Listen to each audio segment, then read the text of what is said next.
the truth.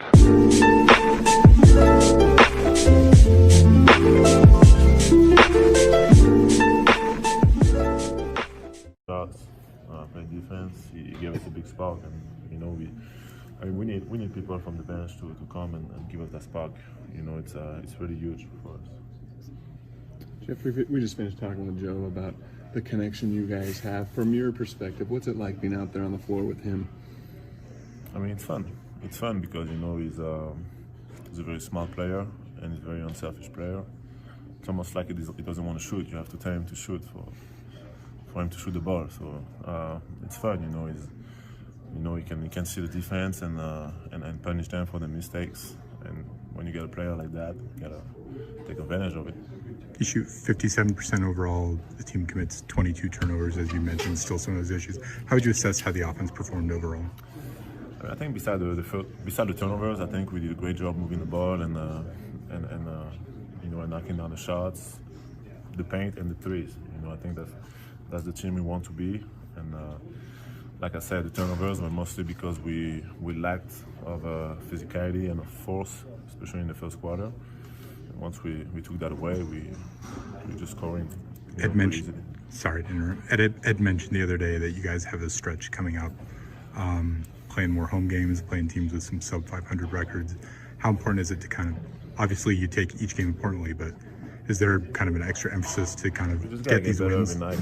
You know, we got to come out with an edge to be great every night, to do it as a team. And you know, we know that there's going to be some tough stretches at times, but we're going to cut them short. And, you know, and we learn from every game. We're still learning how to, you know, find our groove together. And, you know, every night is a different challenge for us to get better. What do you see as a need area of improvement on the defensive end still at this point? It's big. You know, it's the NBA. We know that. You know, playing on the road is always a little tougher, but I think that makes us better. You know, playing on after flying here and there. You know, I think we learn how to play through adversity, and I think we definitely learn from that road trip. What changed for you guys in the second quarter defensively? I mean, what made the difference? You were able to have that 10-0. We got stops. You know, I think we raised our level defensively, and we stopped turning the ball over offensively, and all of a sudden, you know, we were able to score, to look at stuff, to run on them, and the ball was moving. You know, so once we, like I said, take care of the ball, it's key for us. Is that something that was missing the last couple of weeks? Definitely, especially at times. You know, I mean, I feel like when we had some short stretches that are really bad, and we had a few on the road in the second quarter, for example, where all of a sudden we're down 20, and then we start playing well again, but it's too late. You know, so once we're able to cut these stretches a little shorter and learn from our mistakes, I think we put ourselves in a better position to win. You guys have kind of consistently mentioned the need to improve communication and cut down turnovers. How do you feel you did in those areas overall tonight? I think communication was great today.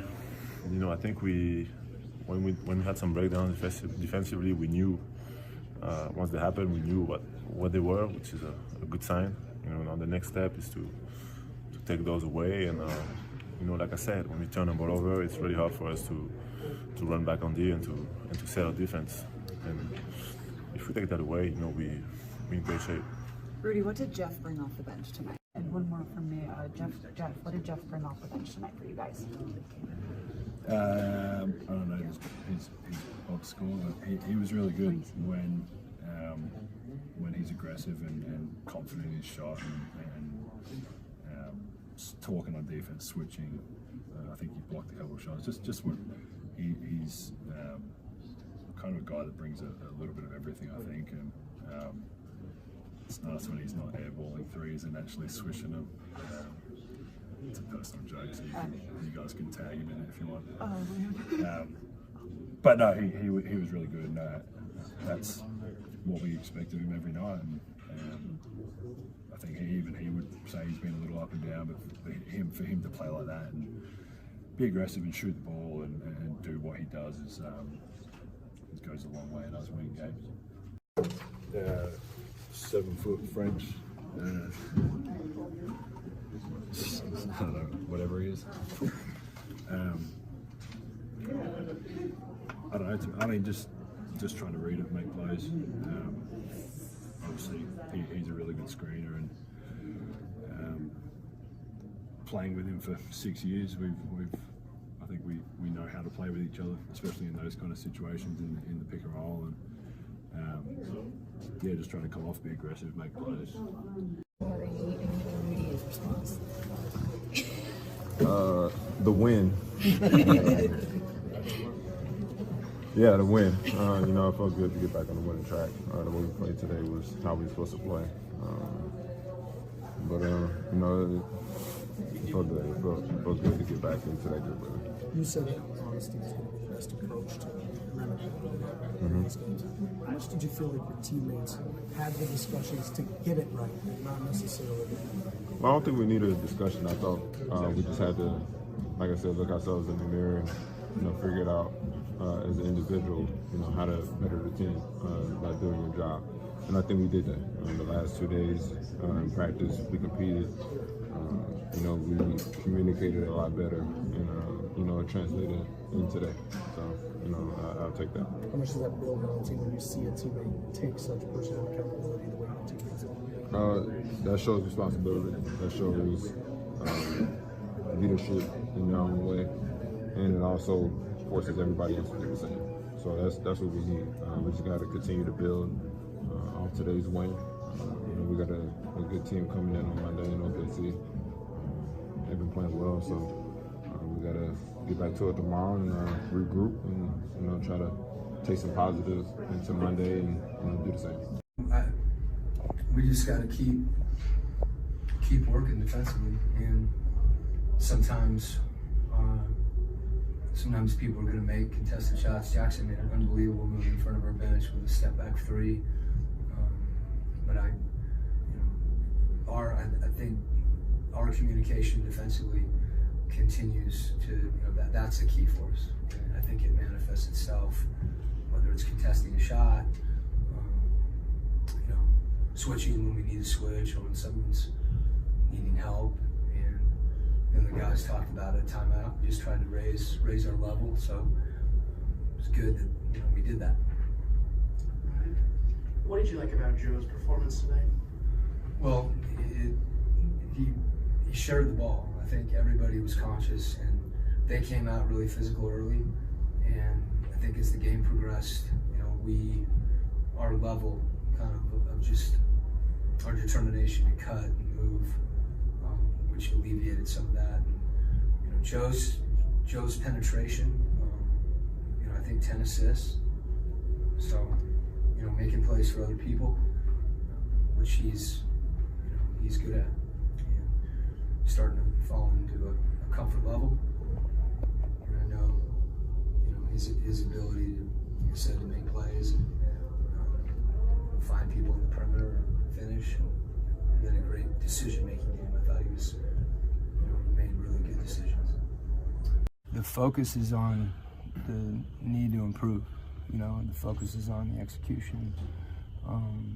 Some of the details, you know, our passes have to be more accurate. Like, that's a raised awareness, but it's also ball fakes and footwork and angles. And sometimes there's less need to work on those things. You're able to execute, you know, and not cut corners, but round corners. And as you play against, you know, certain teams in Philadelphia with the size they have, or, you know, you have to make those adjustments. So that, to me, you know, that awareness, which sometimes helps focus your practice, it helps us decide that, you know, these 5 feet matter from where you're spaced.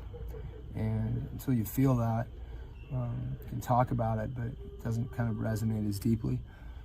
And I think, you know, if you take it from that perspective, the competition is there, but is more of kind of a catalyst for, you know, adaptation or change, or whatever you want to call it, better execution.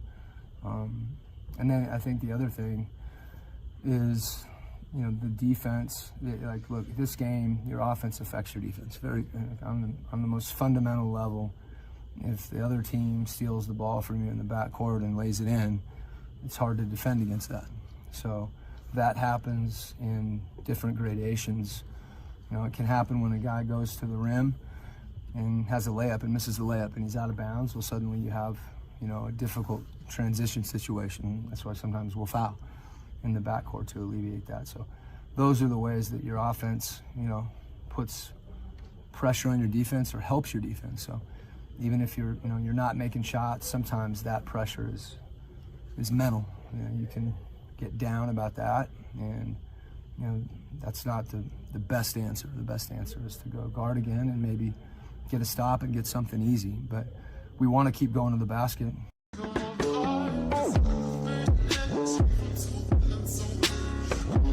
Go.